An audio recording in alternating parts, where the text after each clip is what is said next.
Great. So welcome back, everyone. This is our final session. I'm actually feeling a little bit sad over that because I've really, really enjoyed this. But we are going to wrap up today, the past few sessions. So as usual, my friends, we're recording the session for anyone that can't be here. And keep your microphones on mute until we start having a chat a bit later. You know the drills now, right? And you know who I am, so I won't spend any time on that. And you know what game changers are. And maybe I'll just take this opportunity to say, everyone does operate differently. And what works for me might not work for you. So bear that in mind and take from this what works, translate it into whatever's going to work for you in your situation. What I will say, though, is these game-changing tools and techniques, they can be used in all categories of your life. So they help you do what you say you want to do. In this final wrap-up, we're going to just revisit, we're going to dial back in that body intelligence, because that's a skill that we need to develop. It's a language we need to learn. And the 7 lifestyle needs, we're going to have a look at those again because they support our body intelligence. And we're going to look at mindset, and I'm going to introduce you to a couple of new tools that I use.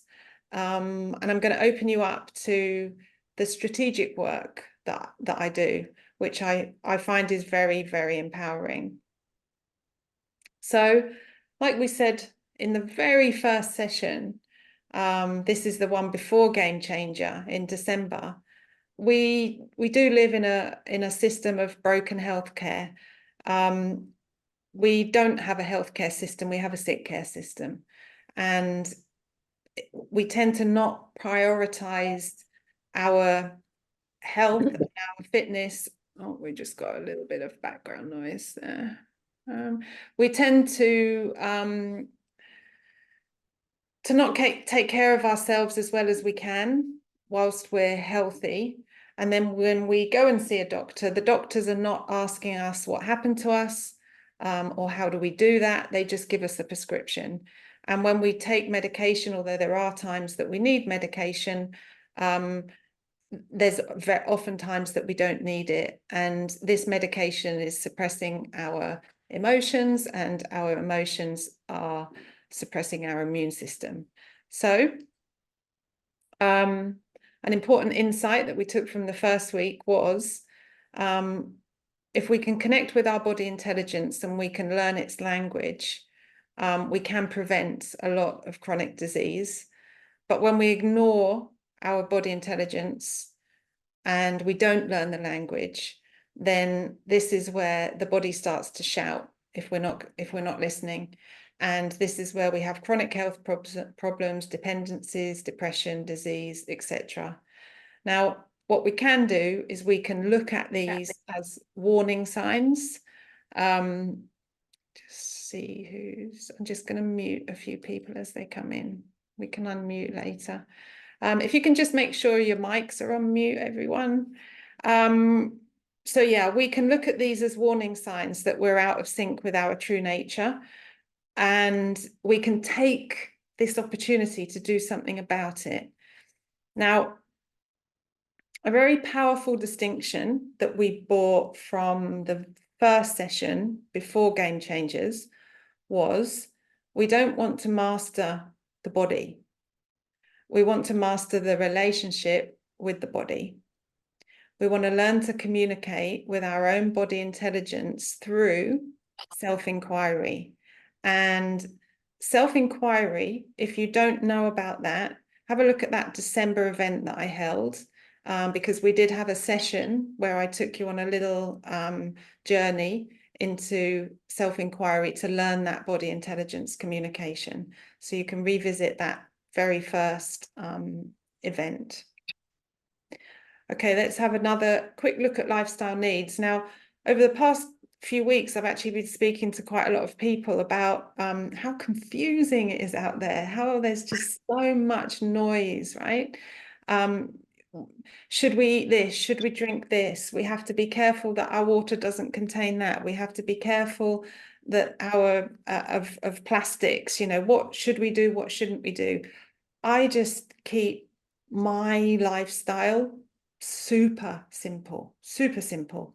Actually, I don't actually even take supplements. I do these 7 lifestyle needs, and it comes very naturally. We have to give our body the nutrients that it needs. And for me, that just means whole foods. I don't buy processed foods. If it comes in a little plastic wrapper, nah, it's not for me. So that's very, very simple. Secondly, movement. Our bodies are developed to move often. Our genetic code realized that movement happens frequently throughout the day. So it made synergies between internal movement and the functions of our body. And it also realized that at night we're sleeping. So there are night processes that go on, and that's repair, recovery, tidy up. So we need sound sleep. We need inner stillness. So this is our resilience to stress. And I am so excited to be able to give you some tools later on that are going to, I feel, really positively impact your inner stillness skill set. So we'll come back to that. So this is how we build resilience and how we visit our place of inner safety. Deep connection. So human connection is very important. We're social animals. We are tribal. We used to live in tribes, and if we were alone, we were vulnerable. So our connection with others, and I even feel like, you know, the online, you know, it's amazing how sometimes we don't actually need to be in the presence of people, although that is very super important to have that kind of connection. But we can always also build this together online in these kind of communities. I really feel it in this Lifebook community. It's just so powerful and so supportive. Think with nature. We need sunlight and we need gravity. So getting outdoors every day and moving our bodies, it's really very important. These micro workouts, micro movements that everybody's been talking about and everybody's been doing, you know, if we can do a little bit of those outside, you know, it works wonders. Then sense of purpose. So can you just make sure everyone's muted? I think we've got a few people that are just joining in. Just cool. So sense of purpose. I've been doing a little bit of work with this the past couple of weeks, and this can get people stuck sometimes because, you know, people are worried that they don't know what their sense of purpose is. And, you know, I think we don't have to worry about having a sense of purpose or not having a sense of purpose, because purpose can just be a sense of hope. You know, I think that if when you wake up in the morning that there's hope, that your day is going to be good, and you can do good things and have a great day. And I think that often we can have having the need to have a sense of purpose can be a negative thing. So let's build on hope, build on a sense of hope, and build on a sense of trust that as we put one foot in front of the other, that bridge is going to appear. Also, like, what lights you up, what gets you out of bed in the morning, that can be a sense of hope. Okay, so friends, we know what we want to do, right? We have our action plan and we have our daily habits. We've got it all chalked down. We get on the bike, we start our momentum, we're ready for our journey. That's when the rubber hits the road and the wheels fall off. Of course they do. And that's where these, the new tools that I'm going to give you are going to build on what we've been doing before. Why do the wheels fall off? Last week, we looked at inner resistance. We're constantly looking for comfort from discomfort. And these are our coping mechanisms. So why is this? It's because we are wired for discontent. We get bored. We feel physical and emotional pain, and we have trauma. That is all part of this amazing human experience, but it can lead to distraction. So when we feel the discomfort, we reach for something, we reach for comfort, and we reach for food, we reach for drink, we reach for substance, we reach for porn, we make excuses. And this then becomes our habits. Let's dive a little deeper. Let's start to explore the subconscious. The subconscious mind is the repository of all of our accumulated life experiences and beliefs. Habits are a learned response. Now, this was said by Dr. Michael Yapko. He's one of my teachers. He's an incredible psychologist, and he's written a number of books. He specializes in depression and family therapy. He's actually retired now. He's in his 70s, but he's still, therapists like myself can still work with him online, which I do at every opportunity. Now, if habits are a learned response, then we can unlearn them. And unlearning a habit is so incredibly rewarding, and our mind responds exponentially to reward, right? Sometimes we're looking for the reward in external factors, but we can start to look for rewards internally.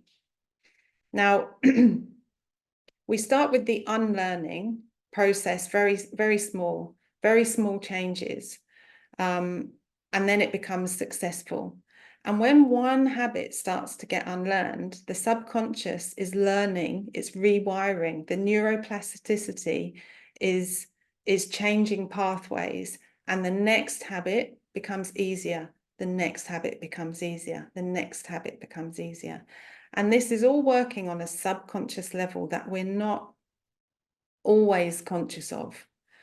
So the important thing here is that there is a process. You can't just decide, and this is where New Year's resolutions just don't work. You can't go from the 31st to the 1st with a new habit. We have to take it slowly.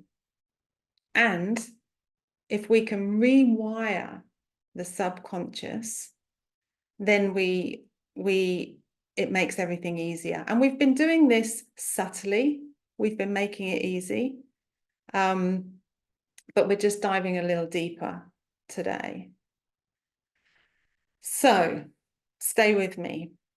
I'm going to introduce you to two new tools: internal locus of control and inner safety. So when I begin working with people, I can see Melanie smiling because she knows, you know, a little bit. You want to ask something? Do you want to ask something? Yeah. I want to say something. Thank you for the internal locus of control. I am now living in a different place. I have moved. Thank you, Joe. Well done. Yeah, well, it's powerful. Thank you. Thank you for sharing that. And congratulations. Well done. Internal locus of control is such a game changer. And this is where I start when I work with people, because it's your alignment. This is blending modern day psychology with ancient philosophy. This is where you establish your own place of comfort and safety, your center, your inner peace. Why? Because if we operate from an external locus of control, this is the foundation of every psychological problem and the building block for habits.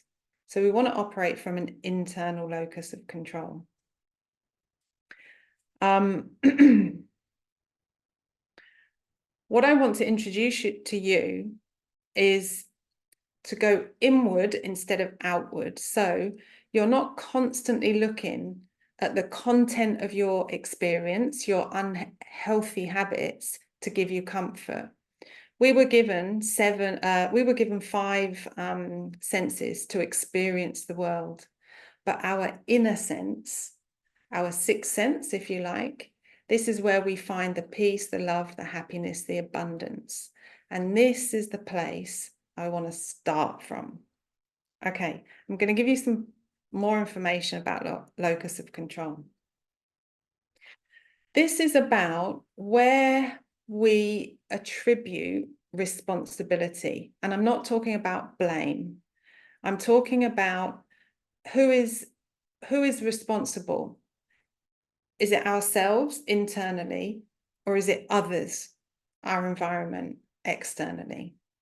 Where we place our locus of control will determine how much control we believe we have, consciously and subconsciously, over situations, events, and habits. Tackling this issue of locus of control is central to any effective strategic therapy and therapeutic coaching. It's a crucial aspect of attribution style. And again, I'm not talking about, when I talk about responsibility, I'm not talking about negative self-talk. I'm just talking about, where does the power lie? There's a famous psychologist called Martin Seligman, and his model, his very famous model, is called a learned helplessness model. And this is where the attribution is all in these patients. The attribution of responsibility is always given externally. So we now have a considerable amount of data to support the effectiveness of where we attribute the locus of control. Bear with me, because I know this is heavy going. I'm going to give you some examples. So just see if you can listen for the language used here. Alcoholism runs in my family. It must be in my genes. I overeat because of my over-controlling mother. My child makes me angry. My husband makes me angry. I'm stressed out because my car wouldn't start, or I got stuck in traffic. So the important point here is that these people believe something external made them do, think, or feel something. So if you can observe the language here, you can realize where the responsibility is being portioned, the cause. Now, it's important to bear in mind that one statement from somebody is not enough to determine their cognitive style, but repeated attributions of responsibility for emotion, mental state, or situations to others or something external does reveal a person's presupposition to an external locus of control. So internal locus of control is what we want. Because when we operate from an external locus of control, we give away our power. When we operate from an internal locus of control, we take responsibility and we realize we have far more power and control than we knew.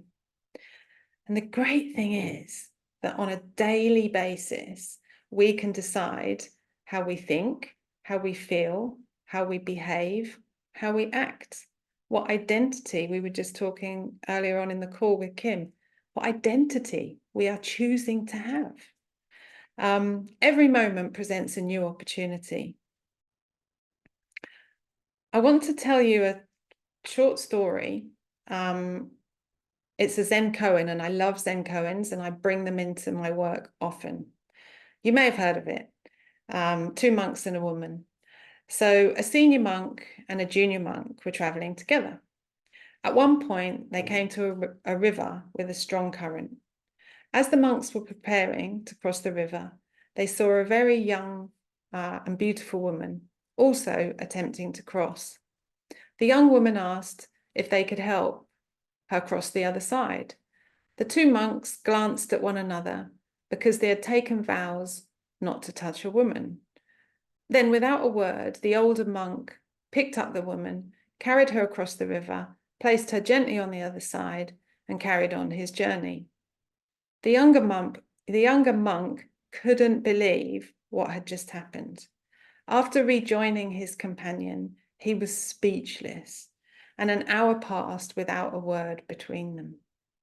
2 more hours passed, then 3, and then finally the younger monk could contain himself no longer. He was furious, and he was shocked, and he was disappointed, and he blurted out, "As monks, we're not permitted to touch a woman.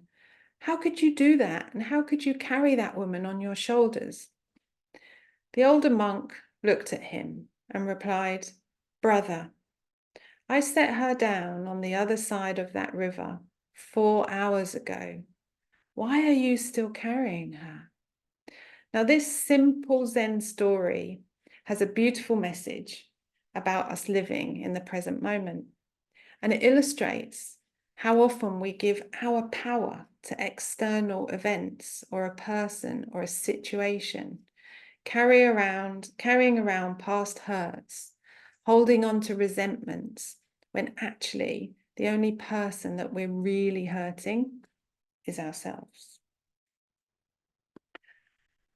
Okay. So, Viktor Frankl, the Austrian psychiatrist and Holocaust survivor, said, "The ultimate freedom we have is the freedom to choose our own responses. So the world can throw whatever it wants out at us, but the world doesn't get to decide how we respond." Now, what I would love to do is, because we're sort of at the end of my slides, I have a summary, but what I would really love to do is I would love to give you a parting gift, and it's an experience of hypnosis. Hypnosis, I don't know if any of you have ever had it before, experienced it before. It is not mind control. In fact, I could have even said to you, we're just going to do a meditation. It's going to feel like a meditation. Most people feel very comfortable and easy, and it's just very relaxing. And this is a very simple one. And it's really to talk to your subconscious about this locus of control. And just what I want to give you is I want to give you a little extra help with these habits. And if you're in any position where you can't completely relax, please don't come along for the ride. So if you're driving or if you're responsible for people, don't do it. But if you are in a comfortable position and you're happy to do it, we can, right? So I'm going to close my screen down. I'm going to stop sharing for a bit.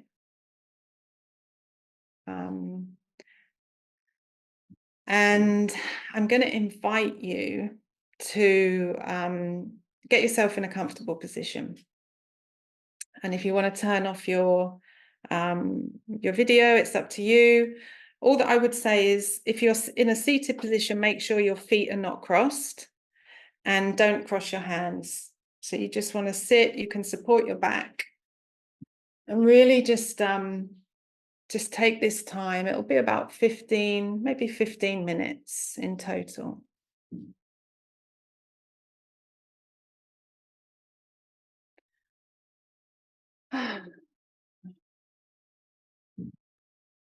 So sit in a comfortable position and take a long, deep breath. And when you're ready, you can just close your eyes and let everything go.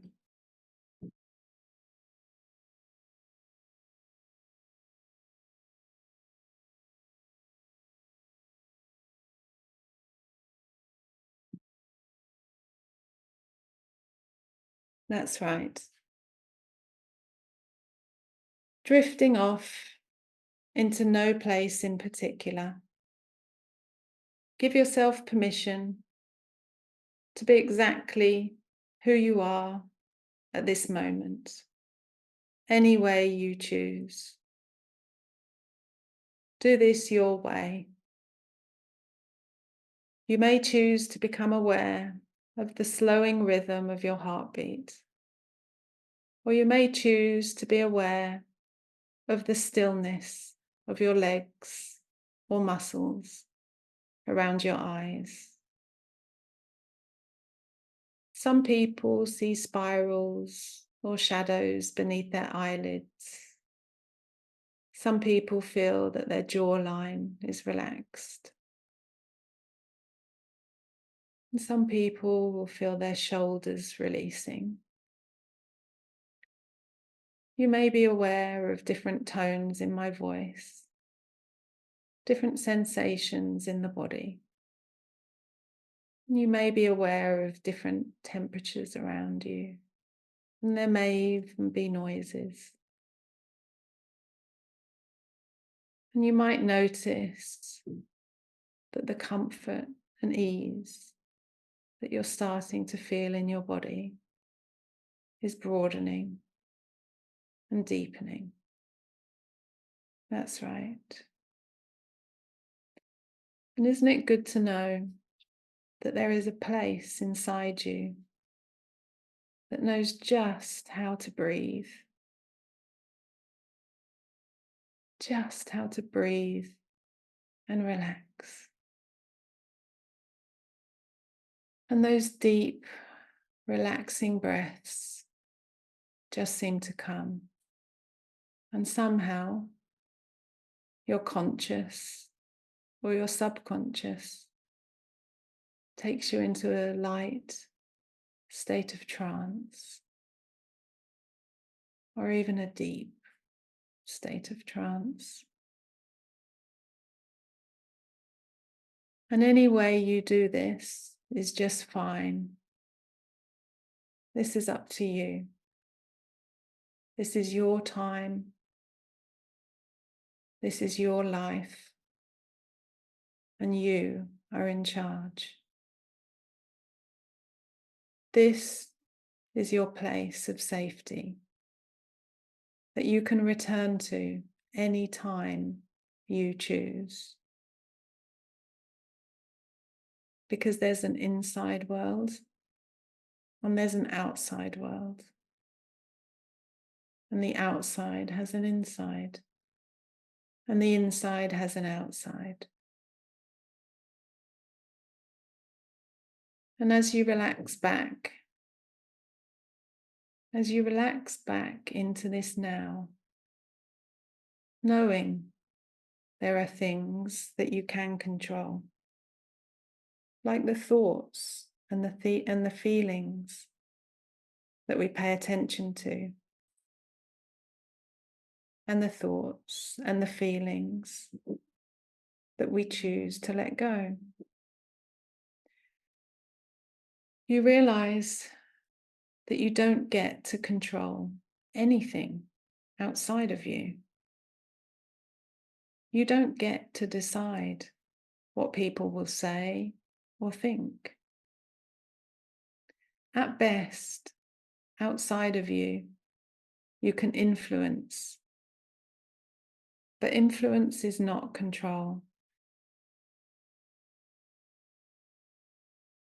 Knowing this means you can be more in charge of your internal world, because we cannot control the world around us. That's a fool's game. We will never win that one.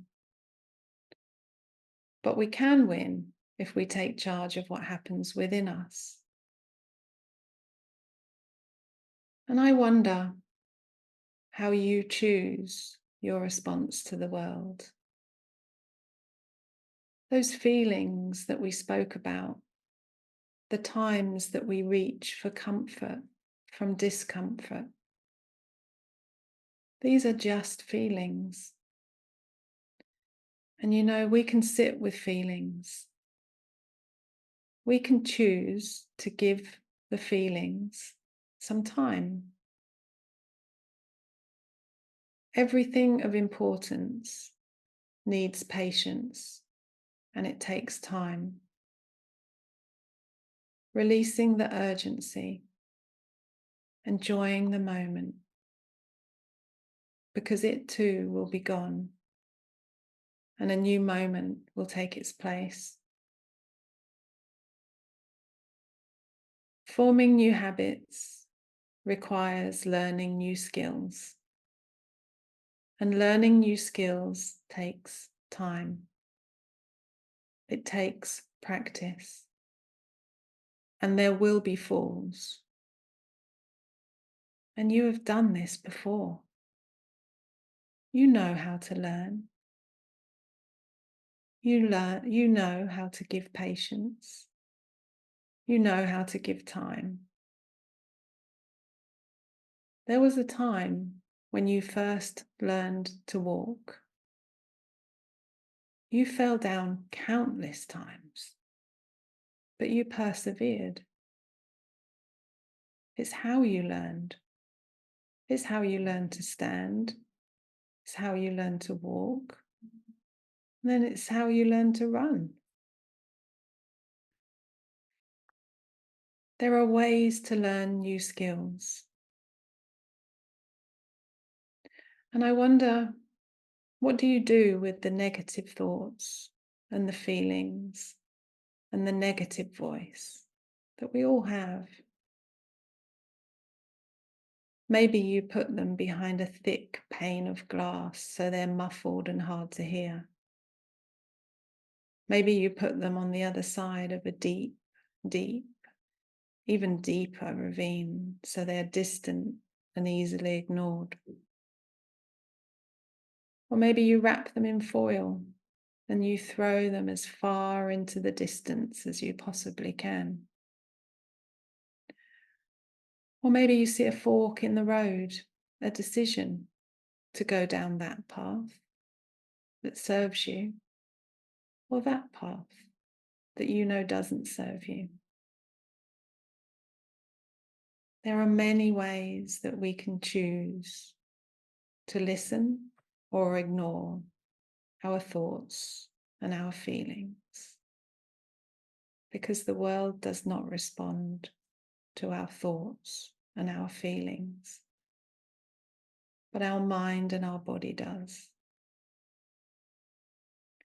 So you can choose to notice the world within, while others are more aware of the world without. And as you let go of anything that isn't complete comfort or complete ease, you might become more aware of just how much control you exercise even now, even in this relaxed state. You are afforded the opportunity to choose what you focus on and what you don't. And let's remember Viktor Frankl. The ultimate freedom we have is the freedom to choose our own responses. So the world can throw whatever it wants at us, but the world doesn't get to decide how we respond. I often say to people that you're not really responsible for your life until you know that you're responsible for your life. And your life will be determined by which thoughts and which feelings you choose to pay attention to, and which ones you simply choose to ignore. You're a capable adult of choosing your own path.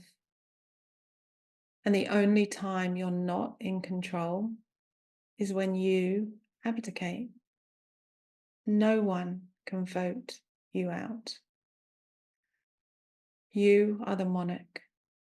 You are the monarch within, except when you decide to abdicate.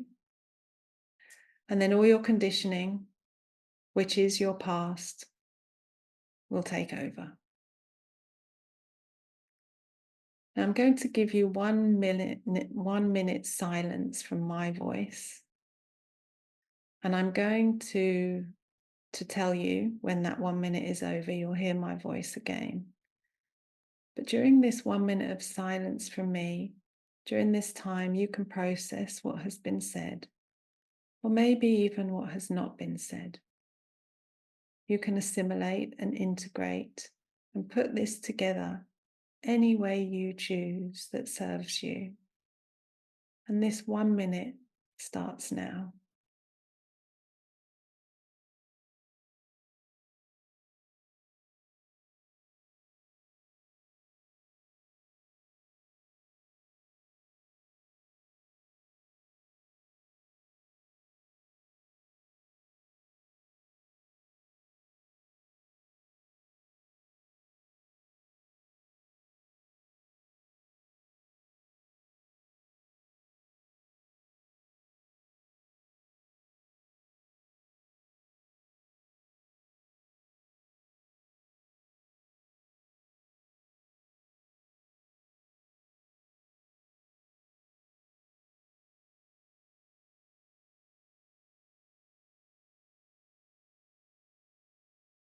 And I'm not here to tell you what to do.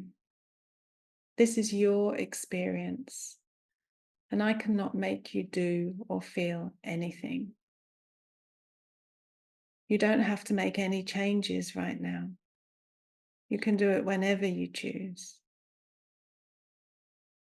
And if you field your focus of attention more on those aspects of your experience that will serve you, I wonder how different the world would be for you in those times when you allow things to get the better of you. So bringing back anything you choose from this deep, resourceful space, I'm wondering what future awaits you as you make these changes now. So putting this together any way you know how. You can choose to bring back any of this experience, any thoughts that have served you during this time. Now start to come back to the present, come back to the room. Maybe wiggle your fingers, wiggle your toes. Breathe and start to notice any sensations returning to your hands or your feet, contact with the chair, hearing my voice. And whenever you're ready, nice and gently, nice and slowly, open your eyes and come back to the room.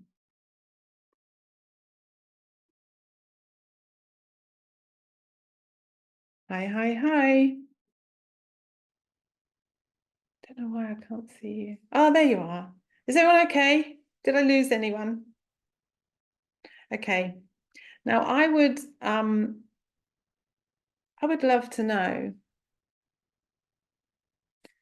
what was your experience there?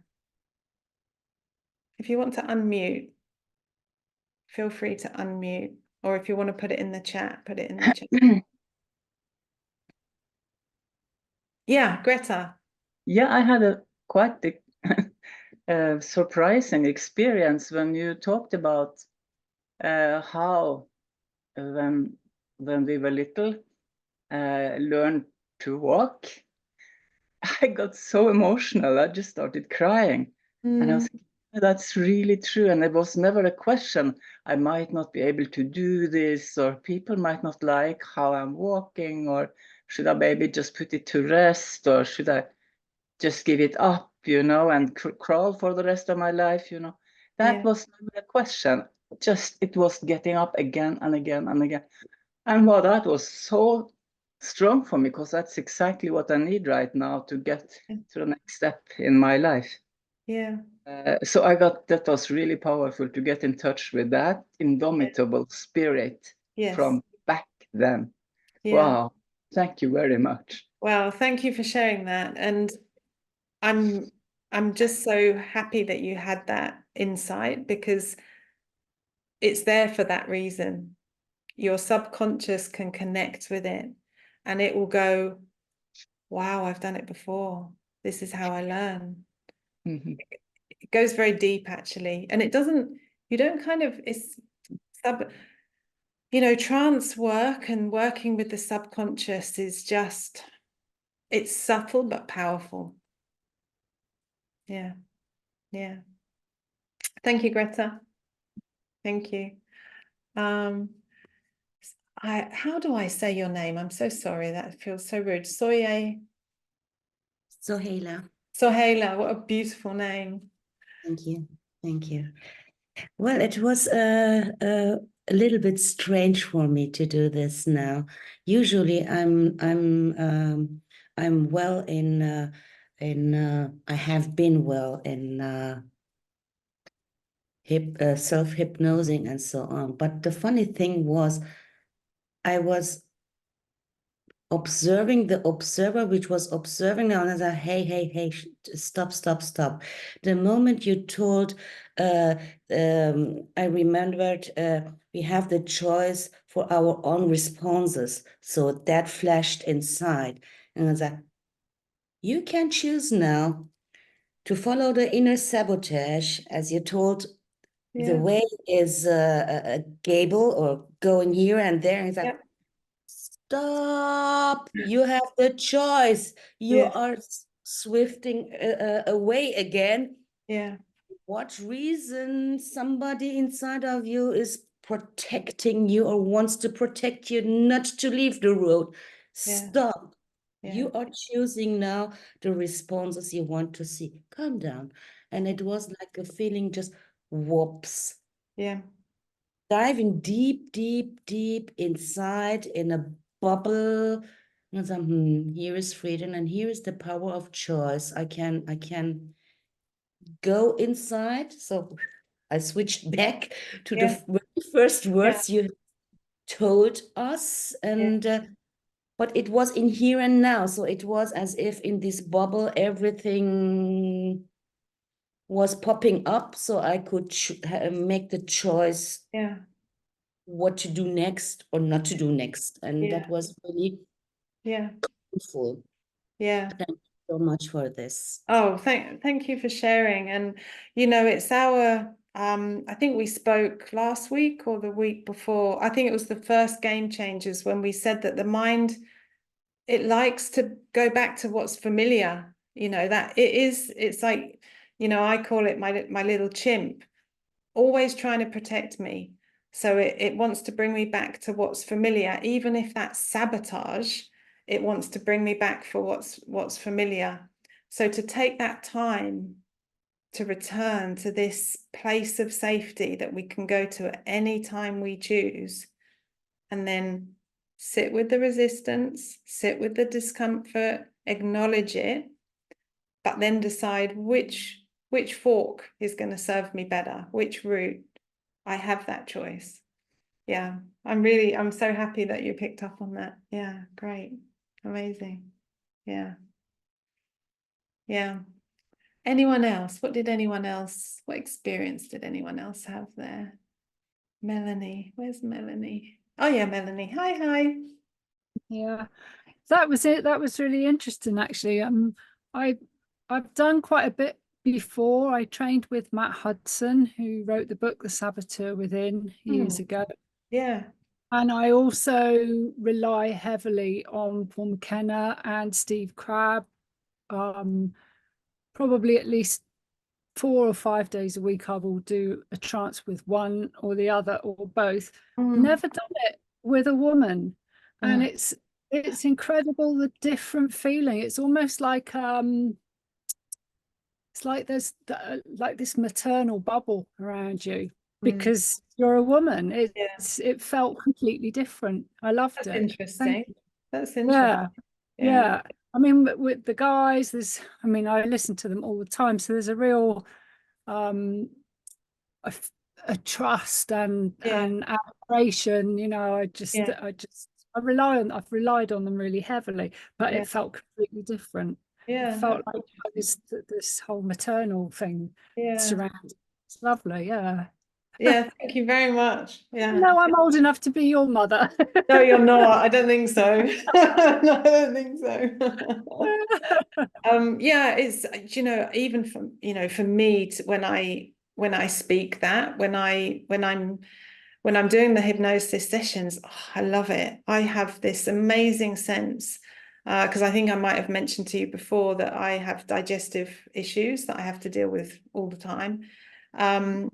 But often just doing that for other people, my internal digestion, my nervous system just relaxes, and it's such a beautiful experience for me too. And I think that we pick that up from each other. You know, I think we sort of feel that. So yeah, thank you. Let's see the messages. Felt like being in the womb. Oh, wow, dear, oh, game changers. It felt like being in the womb. Thank you. It was a beautiful experience for me. I felt my heart, a warm feeling of getting control.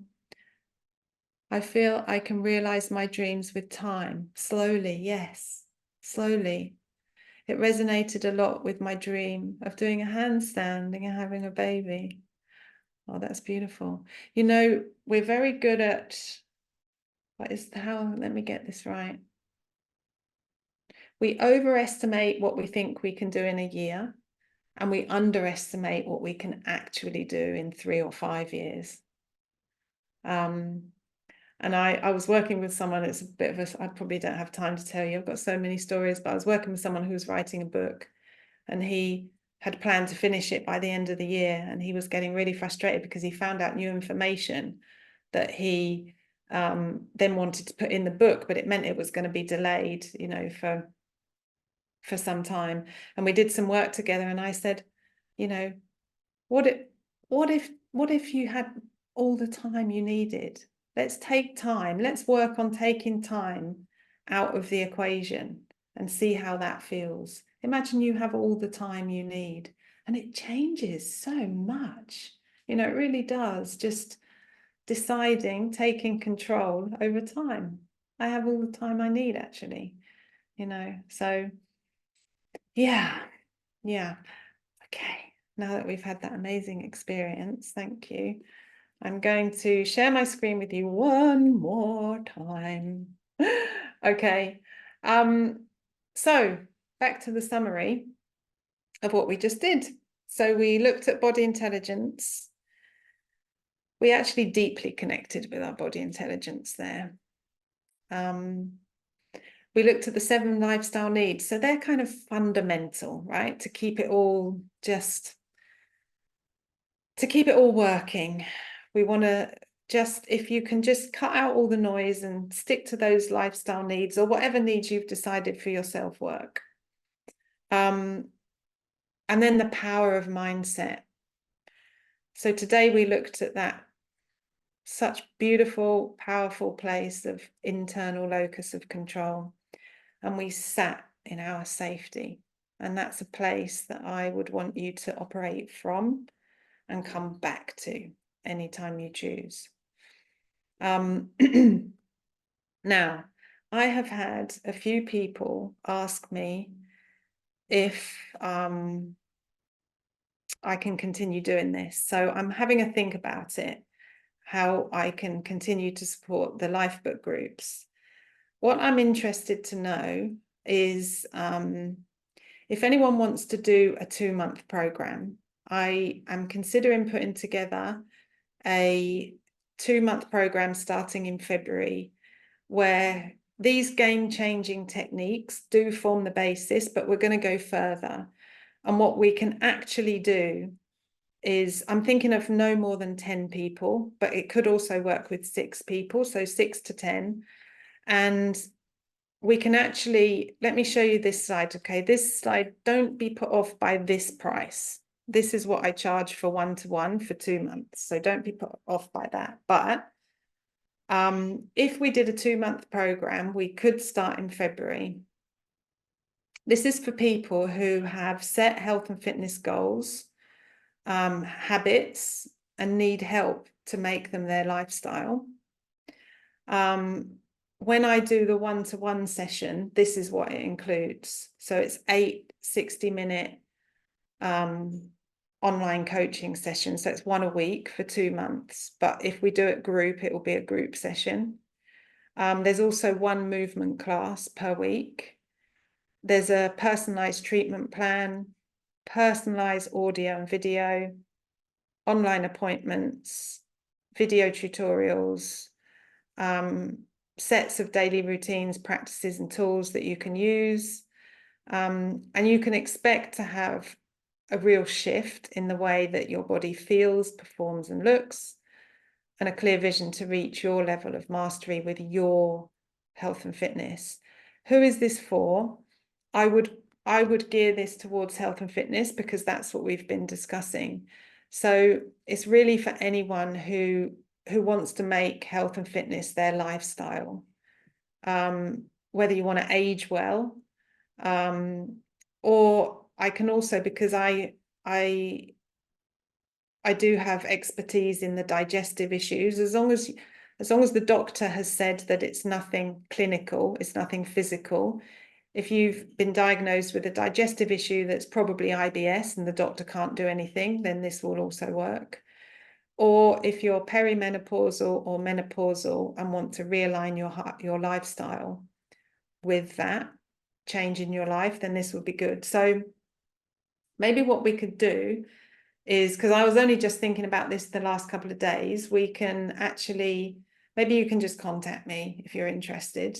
And to anyone who's watching the replay, just contact me. If I can get 6 to 8 people together that want to do it, I can just work out the price and I'll make it really super affordable and it'll be Lifebook community only.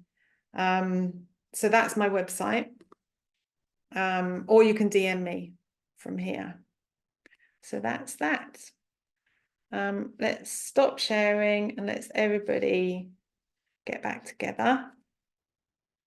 You can unmute so that I don't feel alone.